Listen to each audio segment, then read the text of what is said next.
make more, make less. Wherever you are in the world, a very warm welcome to Maraki English Tips. Everyone in the house, Maraki English. እንግሊዝኛ በደንብ እንታወራ አደርጋችኋለሁ። how እናያለን። so አንዳንድ ጊዜ እንግሊዝኛ አሪፍ ነው ብላችሁ የምታስቡ ሰዎች ወይ ደግሞ እንግሊዝኛ እየተሻሻለ ነው ብላችሁ የምታስቡ ሰዎች ፈረንጅ ቢናገሩና እናንተ የምትናገሩት ነገር ትንሽ ይለያያል። so ችግር እሱ ምንድነው? እዚህ ጋር ያለው ቃል ይሁት collocation አንሱት።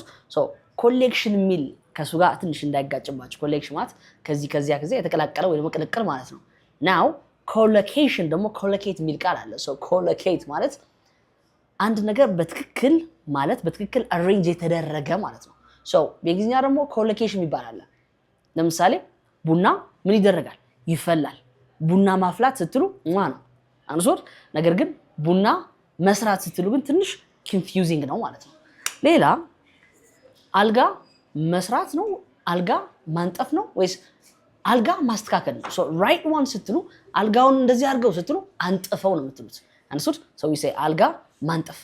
so በእንግሊዝኛም ልክ እንደዚህ በአማርኛው እንዳለው በእንግሊዝኛም የራሱ ትክክለኛ የሆነ አቀማመጥ አባባል ስታንዳርድ አለው ማለት ነው አንሶት። so natural way ይባላል አንሶት።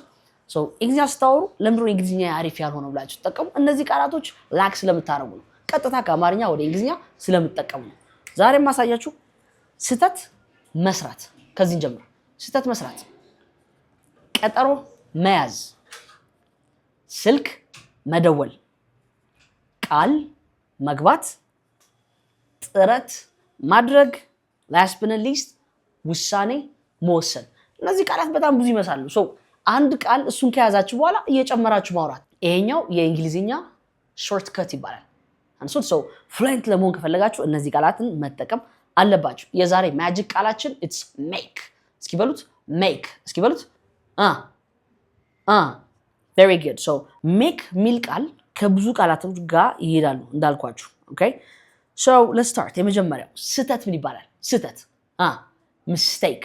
so ስህተት መስራት ስትሉ መስራት ሚል ቃል word ከመጣላችሁ you're thinking numeric። so በእንግሊዝኛ ማሰብ መጀመር አለባችሁ አንሶት። so እዚህ ጋር ስታወሩ make a mistake ነው የምትሉት። so ዛሬ የምነግራችሁ ቃላቶች ሁሉ ከሜጋ እያስገባችሁ አድርጋችሁ ታወራላችሁ ማለት ነው። so ስህተት መስራት we say make a mistake። make የሚለው ቃል ሁሉ ጊዜ የምታደርጉት ነገር ይገልጻል። for example እንግሊዝኛ እኔ እኮ ሳወራ ሁሉ ጊዜ ስህተት ሰራለሁ። I always make mistakes። ገቢቶ so ሁሉ ጊዜ ስህተት ሰራለሁ። ነገር ግን ትናንትና ስህተት ሰርቼ ነበር ከሆነ past ከሆነ የሜክ past is made። እዚህ ጋር ካያችኋት made in China ነው የምትለው። why ቻይና ውስጥ ተሰራ ማለት ነው። ገቢቶ so make የሚለው ፓስ ስታደርጉት made ይሆናል ማለት ነው። made በደንብ ያዙት። እጠይቃችኋለሁ እንመለስ። so make a mistake ስህተት ሰራው። እኔ I made a mistake very good። እንቀጥል። ሁለተኛው ቀጠሮ መያዝ። ቀጠሮ መጀመሪያ appointment excellent appointment። እስኪ በሉት appointment nice one። so ቀጠሮ መያዝ make an appointment ላላችሁ አንሱት make an appointment very good። so ቀጠሮ ያዝኩኝ ስትሉ make የምትለው የቀድሞ past made አድርጓትና I made an appointment ላላችሁ ማለት ነው very good okay so ቀጠሮ መያዝ make an appointment past ታደርጉት I made an appointment ላላችሁ ማለት ነው። እንቀጥል። ሶስተኛው ስልክ ደወልኩኝ ስትሉ ምንድነው የምትሉት? you say I made a call አንሱት I made a call ላላችሁ very good። ቀጣዩ ቃል መግባት። ቃል ምንድነው? promise አንሱት ቃል ግባልኝ ስትሉ ላንተ ሰው ምንድነው የምትሉት? promise me ይባላል። ችግር የለውም ግን ጸዴ የሆነ native like እንግሊዝኛ እንዲኖራችሁ make የሚለው ቃል ተጠቀሙ። make a promise ላላችሁ ማለት ነው አንሱት make a promise። ለምሳሌ ቃል ገባልኝ ስትሉ he made me a promise ላላችሁ ማለት ነው። so make a promise is ቃል መግባት። and last but not least is make a decision። so decision ማለት ነው ውሳኔ ማለት ነው። so ውሳኔ መወሰን የሚለው ቃል ደግሞ you say make a decision አንሱት አንተ መወሰን ይኖርብሃል ወይ ደግሞ መወሰን አለብህ ስትሉ hey you need to make a decision ትላላችሁ ማለት ነው። you need to make a decision ወይ ደግሞ you have to make a decision ሁለቱም መጠቀም ይቻላል። so እነዚህ ቃላት የመጀመሪያ ካወቃችሁ አሁን ወደ ዋናው ስራችን እንሂድ። so አሁን ድሮ ምን አደረገው ስቶሪ ነግራችኋለሁ። ቀለል ያለ ስቶሪ። ሶ ማራኪ እንግሊዝ ስናስተምራችሁ ግራመሩ ቃላታ እንኩ ብለን ብቻ ሳይሆን it's not the way we do it okay ምንድነው የምናደርገው እንድታወሩ ነው የምናደርጋችሁ። ስፖክን ላይ ፎከስ የሚያደርግ አስተማሪ ማለት እዚህ ጋር ነው የምታገኙት። how አሁን ቀጥታ ወደ ስቶሪ እናንተ በእንግሊዝኛ እኔ ደግሞ በአማርኛ የምነግራችሁ ነገር ትራንስሌት እያደረጋችሁ በቀላሉ ትነግሩኛላችሁ። እነዚህ ቃላቶች እናትርሷቸው። ሶ እንግሊዝኛዬን ለማሻሻል ጥረት እያረኩ ነው፣ ነገር ግን ሁል ጊዜ ስህተት እሰራለሁ። ስለዚህ እንግሊዝኛ ለመማር ወሰንኩኝ። ከዛ እንግሊዝኛ ለመማር ስልክ ደውዬ ቀጠሮ አስያዝኩኝ ትላላችሁ። ደወልኩላቸው። ከደወልኩላቸው በኋላ ሄሎ ጤና ይስጥልኝ ማራኪ እንግሊሽ ብሎ አብርተው ቃል ገቡልኝ። ሶ አሁን የነገርኳችሁ ስቶሪ ቀጥታ እንቀይረዋለን ማለት ነው። እንግሊዝኛዬን ለማሻሻል ጥረት እያረኩ ነው።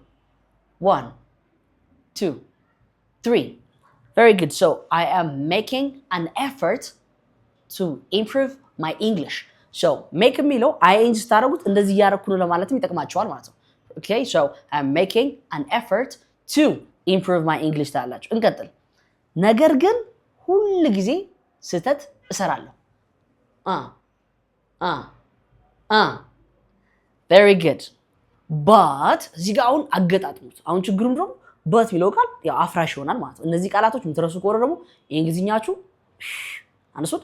ስለዚህ but ሁል ጊዜ ስትሉ እዚህ ጋር መጀመሪያ እኔ ሁል ጊዜ በሉ። እኔ I ሁል ጊዜ always. So I always ስህተት መስራት make mistakes. I always make mistakes. Very good. ስለዚህ እንግሊዝኛ ለመማር ወሰንኩኝ በሉ እዚህ ጋር ስለዚህ መጀመሪያው ስለዚህ ስትሉም ነው ትሉት so very good so የመጀመሪያው so ውሳኔ ወሰንኩኝ make a decision ሚል ቅድም ነግሬያችኋለሁ make የሚለው ፓስት አድርጉት ወሰንኩኝ ስለሆነ ቻይና ምናምን እዚህ made very good so we say made a decision ስለዚህ so I made a decision ትላላችሁ ማለት ነው so I made a decision to learn English So I made a decision to learn English. ድገሙ እስኪ English very good በጣም አሪፍ በጣም አሪፍ ስለዚህ ከወሰነ በኋላ ሰው ምን አደረገ መሰላችሁ ማራኪ ለመማር ቀጠሮ አስያዝኩኝ ቀጠሮ አስያዝኩኝ አስታውሷት so ምንድነው የምትሉት ቀጠሮ አስያዝኩኝ I made past ይሆናል የሜክ አሁን እሱ I made an appointment ላላችሁ ማለት I made an appointment to መመዝገብ ምን ይባላል register እስኪ ያዙት register very good so I made an appointment to register at ማራኪ ትላላችሁ ማለት ነው so I made ብላችሁ ስታወሩ እንደዚህ አድርጌያለሁ መሆኑ አስቡ past ነው ያለፈ ነገር ከሆነ አንሱት confusing እንዳይሆን እንዳታጋጩት I made an appointment to register at ማራኪ English ትላላችሁ ማለት ነው ከዛ በኋላ ወደ ትምህርት ቤቱ ደወልኩኝ very good ወደ ትምህርት ቤቱ ደወልኩኝ after that እኔ I ደወልኩኝ make a call አይደል make የምትለው ፓስት አድርጓት so የሜክ ፓስት ምን አልኳችሁ አስታውሱት made ጀግና nice one so made I made a call to the school very good very good very good I made a call to the school ትላላችሁ ማለት ነው እዚህ ጋር ስለሚዘረዘር ስቶሪ በደንብ ይዩት okay I made a call to the school okay very good እንቀጥል ወደ ትምህርት ቤቱ ደወልኩኝ ከዛ በኋላስ በደንብ እንደሚያስተምሩኝ ቃል ገቡልኝ very good so after that በሉ እዚህ ጋር ከዛ በኋላ አንድ ማለት ነው ቃል ገቡልኝ ቃል መግባት ቃል promise መግባት የሚለው ቃል እዚህ አንድ ላይ ስታደርጉት make a promise የሚል ቃል ይመጣላችኋል so ቃል ገቡልኝ ስትሉ they made a promise ትላላችሁ ማለት ነው they made a promise to help me improve my English አንሱት they made a promise በደንብ ያዙት ከዛስ ለመርዳት to help me improve my English improve ማለት ነው ማሻሻል ማለት ነው አንሱት so እንግሊዝኛን ለማሻሻል ቃል ገቡልኝ ብላችሁ ታወራላችሁ ማለት ነው so this was the story so ስንት እንዳገኛችሁ መጨረሻ ላይ ንገሩኝ if you don't in the house ማራኪ English